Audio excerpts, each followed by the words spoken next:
Beirut پر حملوں کے جواب میں ایران نے اسرائیل پر میزائل حملے کر دیے۔ وسطی اسرائیل اور بیت المقدس سمیت مقبوضہ علاقے دھماکوں سے لرز اٹھے۔ پاسداران انقلاب نے 11 بیلسٹک میزائلوں سے اسرائیل کی نیوتم اور تل انوف ایئر بیس کو نشانہ بنانے کا دعویٰ کیا۔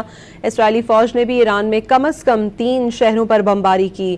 تہران، کرج، تبریز اور اصفہان میں دھماکوں کی آوازیں سنائی دی گئیں۔ ایرانی میڈیا کے مطابق اسرائیلی طیاروں نے ماہ شہر میں پیٹرو کیمیکل پلانٹ کو بھی نشانہ بنایا۔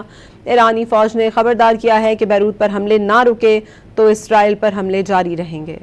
بیروت پر اسرائیل کے حملوں نے خطے کو ایک اور جنگ کے دہانے پر پہنچا دیا۔ ایران نے بیروت پر حملوں کے جواب میں اسرائیل پر 11 بیلسٹک میزائل داغ دیے۔ پاسداران انقلاب نے حیفا کے قریب راماد ڈیوڈ ایئر بیس کو بیلسٹک میزائلوں سے نشانہ بنانے کا دعویٰ کیا۔ حملوں کے بعد عراق نے اپنی فضائی حدود بند کر دی۔ اردن سمیت کئی ملکوں میں خطرے کے سائرن بج اٹھے۔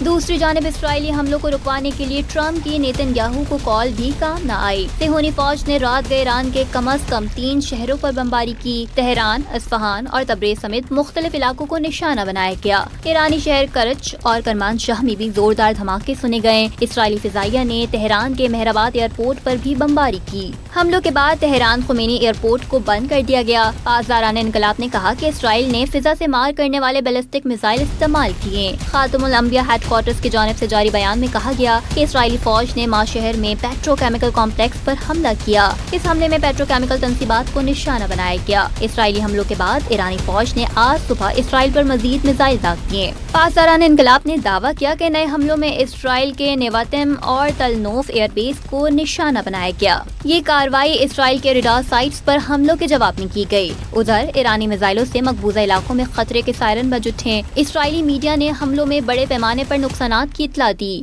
ایرانی فوج نے واضح کیا کہ بیروت پر حملے نہ رکیں تو اسرائیل پر حملے جاری رہیں گے۔ یمن سے حوثیوں نے بھی اسرائیلی درندگی کے جواب میں مقبوضہ علاقے پر بیلسٹک میزائل سے حملہ کیا۔